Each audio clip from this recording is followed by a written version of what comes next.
आज हम सरकारी बजट के बारे में पढ़ेंगे। सरकारी बजट तीन प्रकार का होता है। सरकारी बजट तीन प्रकार का होता है। पहला है बचत का बजट, दूसरा है संतुलित बजट और तीसरा है घाटे का बजट। सबसे पहले बचत का बजट। इसका अर्थ तो एकदम क्लियर है, बचत करना ही बचत का ऐसा बजट जिसमें बचत किया गया है, अर्थात अनुमानित आय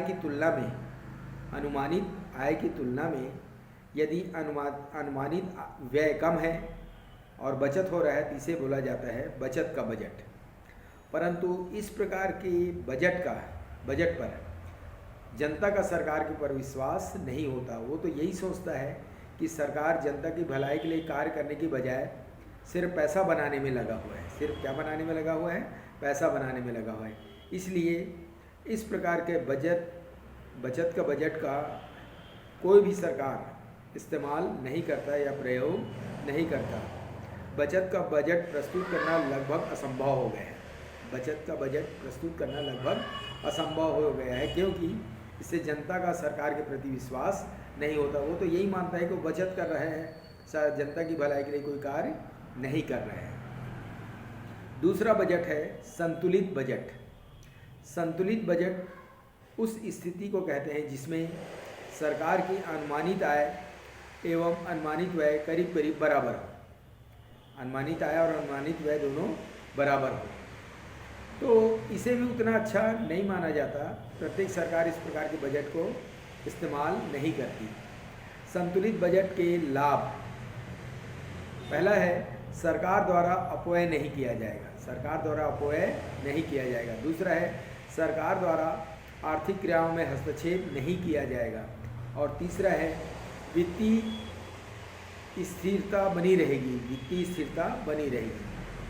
संतुलित बजट की कुछ हानियाँ भी हैं, जैसे विकसित देशों में महामारी तथा बेरोजगारी का समाधान संतुलित बजट से नहीं हो सकता। दूसरा है अल्प विकसित देशों के आर्थिक विकास के लिए यह उपयुक्त नहीं माना गया है। ये हुआ संतुलित बजट। अब आते हैं घाटे का बजट। घाटे का बजट को बहुत अच्छा माना जाता है, प्रत्येक सरकार इसका प्रयोग करती है। परंतु घाटे का बजट का अर्थ बता दूं, अनुमानित आय की तुलना में यदि अनुमानित व्यय अधिक हो तो इसे बोला जाता है घाटे का बजट।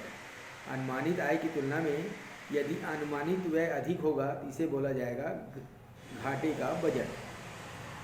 यह महसूस किया गया है कि सरकार को जानबूझकर अपनी अनुमानित आय से अधिक व्यय के बजट ही बनाना चाहिए, ताकि अर्थव्यवस्था में सुधार व प्रगति हो सके और इससे सरकार का विश्वास भी उस पर बना रहे। घाटे के बजट के लाभ, पहला है महामंदी तथा बेरोजगारी की समस्या के समाधान में सहायक होता है। बेरोजगारी एवं मंदी के समय ये सहायक होता है।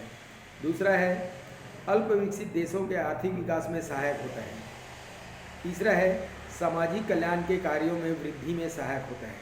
सामाजिक कल्याण के कार्यों में सहायक होता है। इसकी हानियाँ, सरकार के अपव्यय को प्रोत्साहन मिलता है। सरकार के अपव्यय को प्रोत्साहन मिलता है। दूसरा है कीमतों में वृद्धि होने की संभावना बनी रहती है। कीमतों में वृद्धि होने की संभावना बनी रहती है।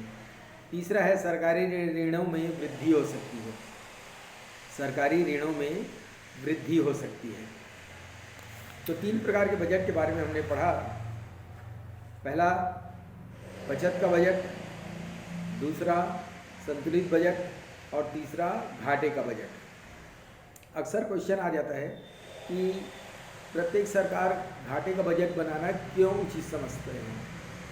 तो आपको स्टार्टिंग करते समय यही बताना है, यदि अनुमानित आय की तुलना में यदि अनुमानित व्यय अधिक होगा तो इससे यह स्पष्ट होता है कि जन कल्याण के कार्यों में सरकार ज़्यादा ध्यान दे रही है, जिससे जनता का विश्वास किसके प्रति बनता है? सरकार के प्रति बनता है। और उसके साथ आपको घाटे के बजट के लाभ और हानि को बता देना है। ठीक है।